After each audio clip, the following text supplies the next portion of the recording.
Slice of life is by far with no competition my favorite genre of anime. You may share that opinion, you may not, but you probably don't know what slice of life even is. I mean, it's just the genre where nothing happens, right? At one point I also naively thought that, and so I asked myself, what are the 10 slice of life anime with the most members on my anime list? Like me, you may feel pretty confident that you would get at least one of those just by naming a handful of popular series you had heard about. Heian, Nonon Biyori, Dragon Maid, Suzumiya, Nichijou, Violet Evergarden, and then you look it up and find that while you were wrong, you're not exactly surprised to find series like Toradora, Origairu, Clannad, Anohana, and Mob Psycho 100.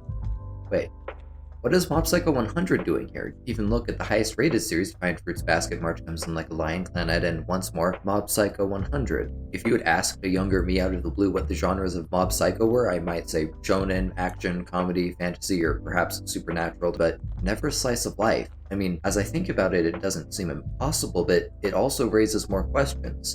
What makes Toradora and Horimiya a slice of life, but not Your Lie in April and Your Name? What about Chihaya Furu and Haikyuu or Nichijou and Gintama? It was upon realizing this discrepancy that I decided I would just have to learn what slice of life was. Well, research time. Oh, wait. How did I get here? Anyways, welcome to Labra Stories. Evangelion is a slice of life, and this is why I love it. Not Evangelion, I mean, I do love that too, but...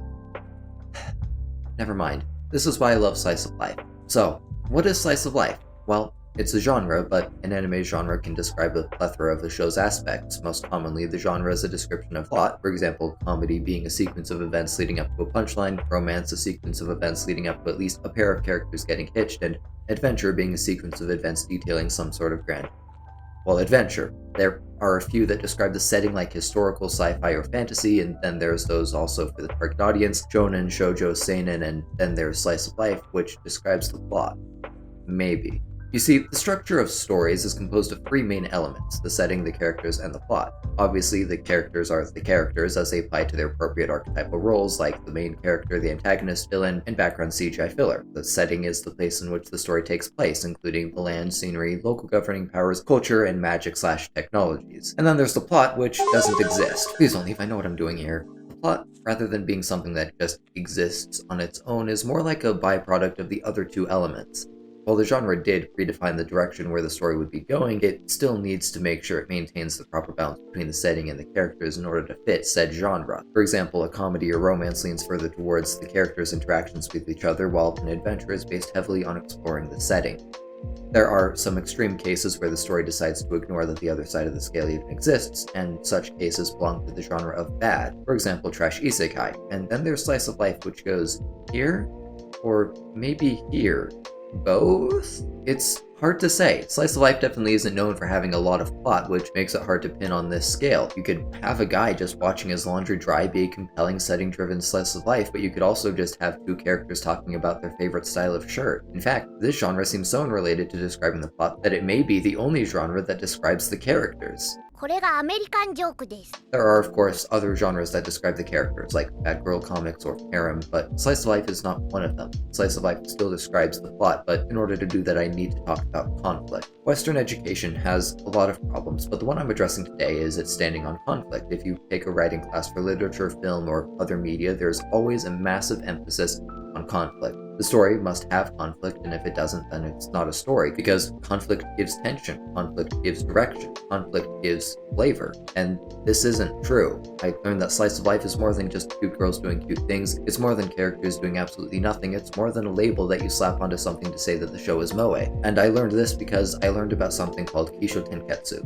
Kisho tenketsu is a style of storytelling that hails from the countries most well known for speaking in wingdings, namely China, Japan, and Korea. It's a 4-act formula that is designed to avoid conflict. The first act is, like any other storytelling formula, the introduction to the setting and character's current state. Imagine a man walking to a convenience store, and we'll call him Shopping Man. The second act gives insight into the character in some way. It could be anything that Shopping Man decides to buy, let's say a simple packaged sandwich. The third act introduces something unexpected, a change to the characters' lives. Maybe Shopping Man finds that his wallet is empty, his credit card gets declined, or we can cut to an entirely different scene, so now we're looking at someone else sleeping on a park bench. And then the fourth act takes the first two acts and shows how they reconcile with the third act. Maybe the cashier offers to pay for the sandwich, or in the latter example, the now sandwich-owning man leaves a sandwich by the homeless person's head. Rather than using the resolution of a conflict to show change, Kisho tenketsu uses contrast between the introduced baseline and the choice made to reconcile the twist to develop the story. But Lab, this story still has conflict. And if you thought it, I know you did. And it's true, I lied. Kisho tenketsu does not always avoid conflict, although it can, like the example where we cut away from Shopping Man to the homeless person. There's no conflict there. In the alternative case, however, there is a conflict, and from certain perspectives it might not even be eligible to be considered Kisho tenketsu. That perspective is of course the Western one. However, from this viewpoint, the story wouldn't end until Shopping Man's need to acquire the sandwich was fulfilled. The fact that the sandwich couldn't be purchased would take over the story, and if the store was suddenly robbed, Shopping Man wouldn't leave until he had a sandwich. But that's not the case for Kisho tenketsu.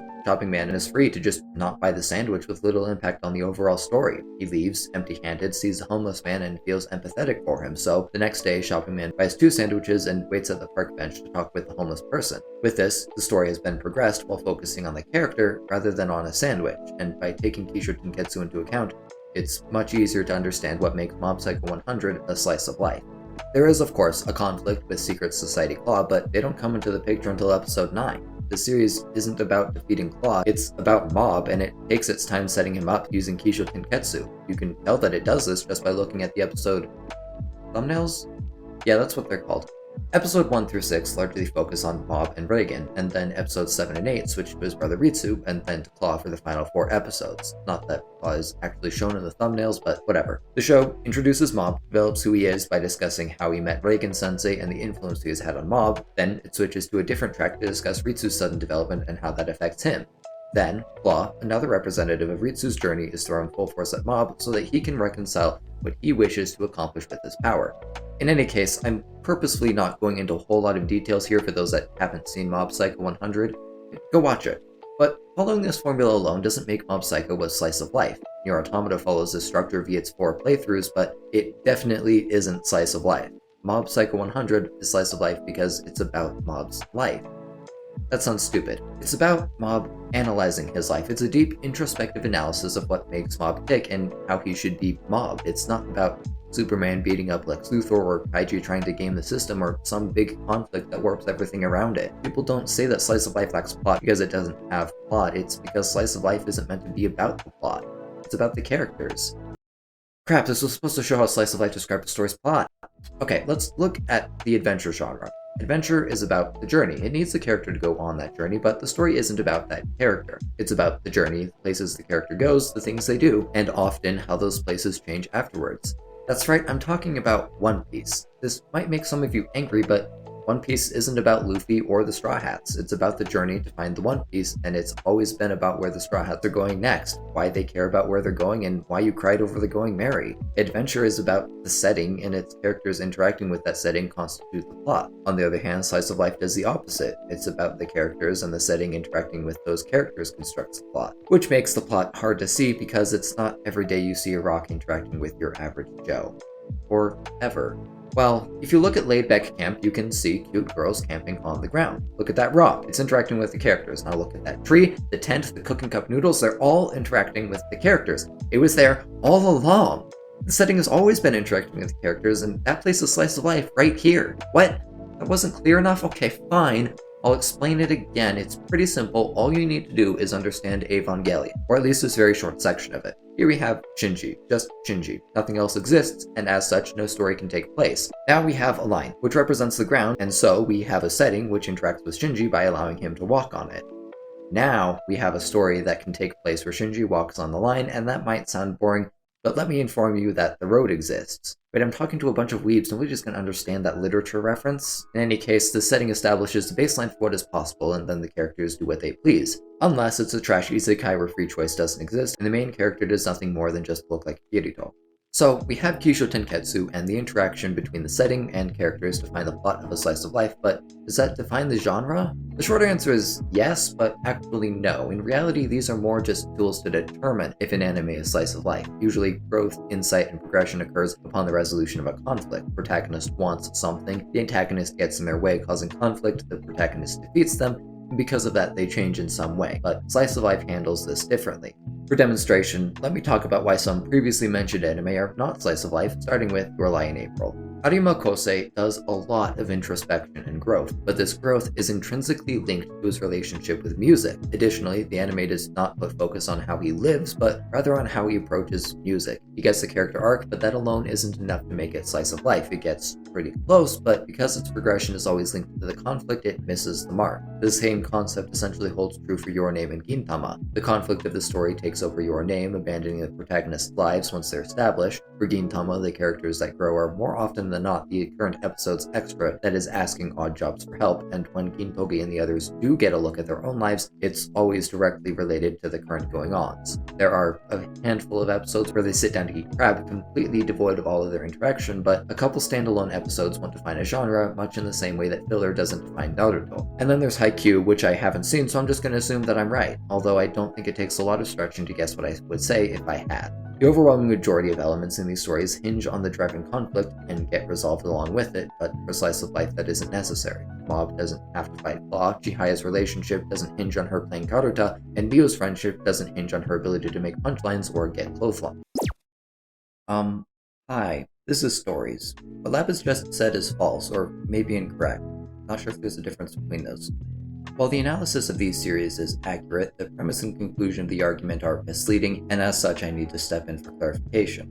Your Lie in Aprils and others are not slice of life, but not because of how they resolve issues alongside conflict. Rather, this is a symptom that, like Kisho tenketsu, is not fully restricted to the particular genre of an anime. In essence, the argument has become, if a show has Kisho tenketsu, it is slice of life, and if it resolves character growth alongside conflict, then it isn't.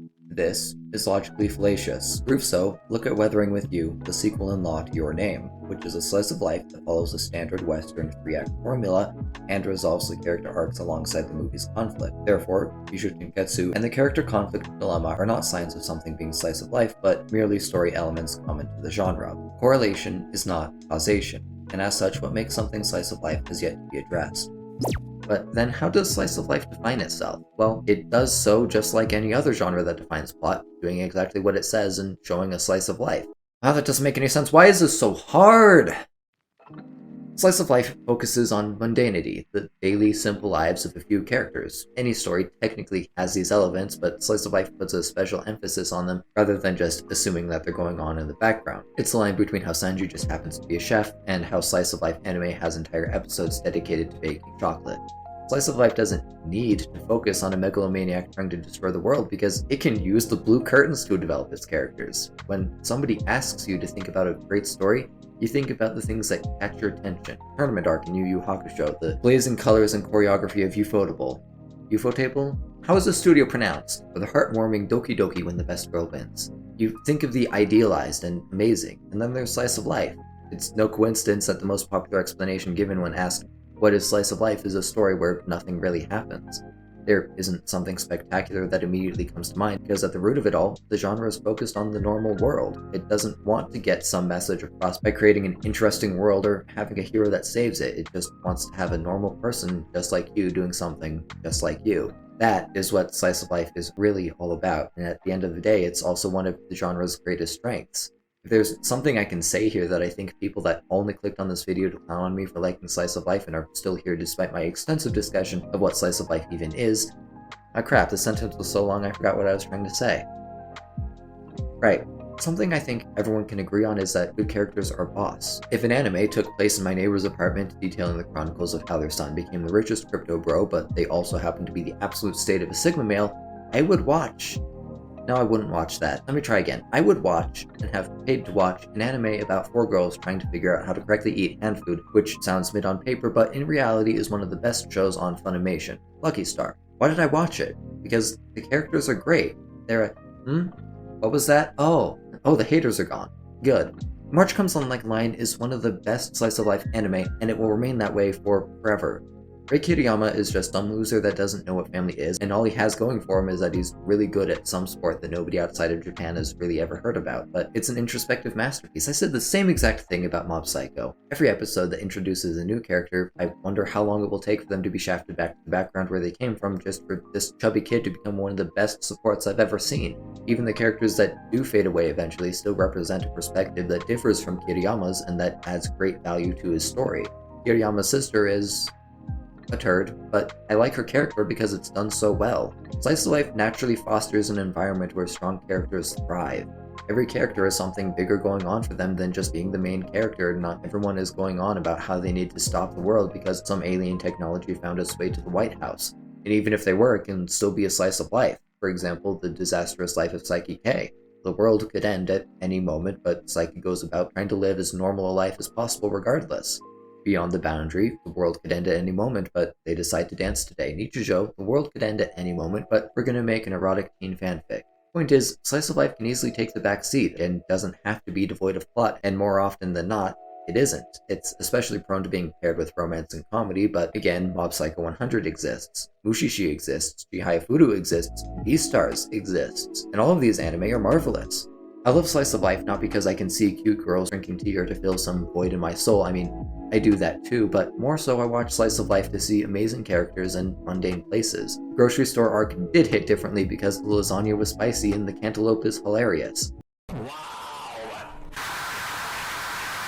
It hit differently because that boy has a family, and to me, that's more inspiring than some web-slinging, laser-beaming, OP, pedestal-seated, souped-up so-called hero telling me that someday fate will just drop a golden egg in my lap after I try hard, because I already know that the world could end at any moment, but that doesn't matter today, so I'm gonna make YouTube videos. And with that, I've definitively proven that Evangelion is a slice-of-life anime without actually having to discuss Evangelion, which happens to be the objectively best way to discuss it. Now go and enjoy a slice of your own life.